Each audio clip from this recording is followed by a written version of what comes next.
दिल्ली के पर्यावरण मंत्री गोपाल राय कहते हैं, पर्यावरण विशेषज्ञों के अनुसार मौसम में बदलाव के कारण अगले 15 दिनों में वायु प्रदूषण बढ़ने की संभावना है। इसको देखते हुए हमारा ध्यान दीपावली पर पटाखों के जलने को नियंत्रण करने पर है। प्रदूषण को नियंत्रित करने के लिए हम दिया जलाओ अभियान आज शाम से शुरू कर रहे हैं। हवा में PM 2.5 का स्तर बढ़ गया है और अब पराली जलाने के प्रभाव भी बढ़ रहे हैं। हम व्यवस्था कर रहे हैं कि पंजाब और हरियाणा जाने वाले वाहन दिल्ली में प्रवेश न करें। अगर भाजपा सरकारें यानी केंद्र में और हरियाणा और उत्तर प्रदेश में सिर्फ सवाल उठाएगी तो काम कौन करेगा। नरेला हरियाणा सीमा से पिछले एक हफ्ते कुछ घटनाएं सामने आई है, कार्रवाई की जा रही है। दिल्ली में पराली के लिए बायो डिकम्पोजर का उपयोग किया जा रहा है।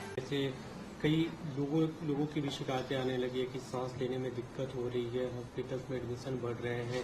तो जो डस्ट पोल्यूशन को लेकर या व्हीकुलर पोल्यूशन को लेकर जो आप लोग कदम उठा रहे हैं, तो उसकी क्या स्थिति है, क्योंकि उसका नकारात्मक। देखिए, अभी चारों तरफ चाहे डस्ट पोल्यूशन है, गाड़ियों का पोल्यूशन है, बायोमास बर्निंग है, उसको लेकर के ग्राउंड पे अभियान चल रहे हैं।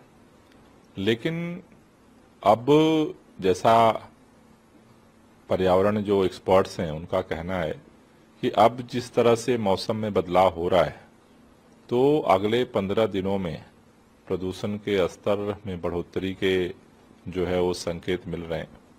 और उसको देखते हुए ही खासतौर से जो दिवाली है, दिवाली के दिन पटाखों को कैसे ज़्यादा से ज़्यादा कंट्रोल किया जाए, उस पर हमारा फोकस है।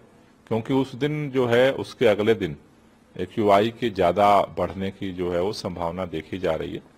तो जनरल जो हमारा ग्रैप 2 का अभियान चल रहा है, उसके साथ साथ पटाखों का जो संभावित जो धुआं है उसको कंट्रोल करने के लिए उस पर फोकस करके हम अपनी कार्ययोजना बना रहे हैं। उसके लिए आज से दिए जलाओ पटाखे अभियान की भी हम लोग शुरुआत कर रहे हैं और लोगों से अपील कर रहे हैं कि भाई सभी लोग, क्योंकि प्रदूषण जो बढ़ रहा है वो सबकी जिम्मेदारी है, तो सभी लोग मिलकर के इसके लिए प्रयास करें। अभियान जो आपने बताया दिए जलाओ पटाखे नहीं, आज से शुरू करें। आज शाम से हम अपनी विधानसभा बाबरपुर से इसकी शुरुआत करेंगे और दिल्ली के सभी लोगों से हम अपील कर रहे हैं कि सभी लोग मिलकर के प्रयास करें, क्योंकि प्रदूषण का प्रभाव सबके ऊपर पड़ रहा है। तो हम सब मिलकर के अपने हिस्से का पोल्यूशन कम करें, धूमधाम से त्योहार मनाएं, दिए जलाएं और प्रदूषण को घटाएं। जी, लेकिन उससे पहले जो अभी दिवाली में 4-5 दिन का समय है, उससे पहले की जो स्थिति है, उससे पहले ही एक तरह से देखें तो स्थिति बदतर होती जा रही है लोगों के लिए। देखिए, उसमें जैसा मैंने अभी तक जो सारा रिपोर्ट मंगाई है, उसमें अब जो है PM 2.5 की मात्रा बढ़ रही है। यानी कि धीरे धीरे जो है अब जो पराली है जलने का, उसका कंट्रीब्यूशन भी अब बढ़ रहा है।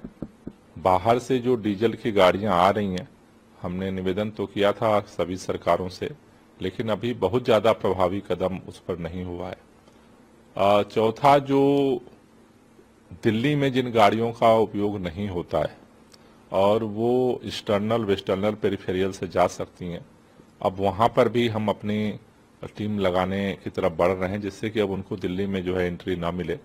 तो हमारी कोशिश यही है कि जो धुएं का जो पोल्यूशन है उसको ज़्यादा से ज़्यादा कंट्रोल किया जाए। मतलब जो आप बता रहे हैं कि जो गाड़ियां दिल्ली में, बड़ी गाड़ियां जो कैरियर व्हीकल होती हैं सामान ढोने वाली, वो दिल्ली की सीमा में प्रवेश न करे, एक्सटर्नल पेरिफेरल से जाए।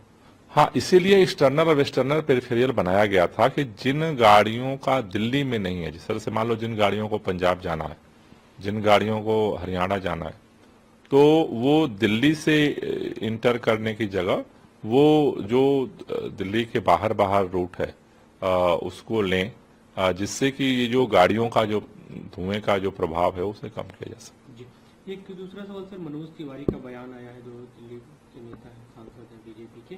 उन्होंने कहा है कि जो आप लोग लगातार कह रहे हैं कि प्रदूषण पे पॉलिटिक्स ना हो, तो प्रदूषण पे अगर प्रदूषण को लेकर लोगों की जिंदगी को लेकर सवाल उठाना पॉलिटिक्स नहीं है, तो फिर पॉलिटिक्स क्या ही होना चाहिए। नहीं, उनका कहना था कि लोगों की जिंदगी खत्म हो रही है, मतलब 10 से 15 साल आयु घट रही है, और ऐसे में भी सवाल न उठाए जाए तो कब सवाल उठाए? सवाल उठाने की बात है, सवाल तो उठाइए, तो अपनी सरकारों से बात करके काम भी तो करिए। अगर सरकारें केवल सवाल उठाएंगी उत्तर प्रदेश में भाजपा की सरकार, हरियाणा में भाजपा की सरकार, राजस्थान में भाजपा की सरकार, केंद्र में भाजपा की सरकार, और फिर भी भाजपा सवाल उठाएगी तो काम कौन करेगा? फिर काम करने कौन आएगा?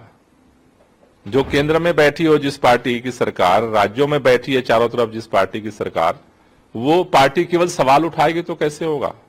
हमने तो जब विंटर एक्शन प्लान हम बना रहे थे उस समय ही भाजपा के प्रदेश अध्यक्ष को हमने चिट्ठी लिखी थी कि भाई कोई भी आपके दिमाग में सुझाव है, कोई एक्शन प्लान है, आप बताइए, मिलकर काम करेंगे। भारतीय जनता पार्टी का काम केवल बयान देना नहीं है, दिल्ली के लोगों के साथ मिलकर के पोल्यूशन को घटाने के लिए सबको काम करना पड़ेगा।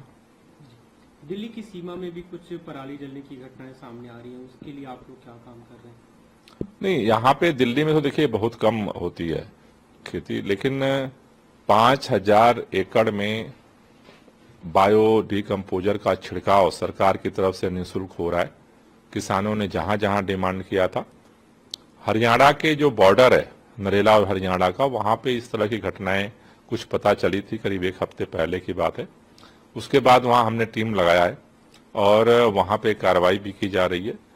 तो हम क्लोज मॉनिटरिंग कर रहे हैं और तेजी के साथ पूरे दिल्ली में अब बायो डिकम्पोजर का छिड़काव भी हो रहा है। जी, एक अंतिम सवाल सर, यमुना के प्रदूषण को लेकर आप लोग लगातार सवाल खड़े कर रहे थे। अब दिल्ली के कई इलाकों में पानी की किल्लत है और उसके लिए भी आप लोग हरियाणा को जिम्मेदार ठहरा रहे हैं।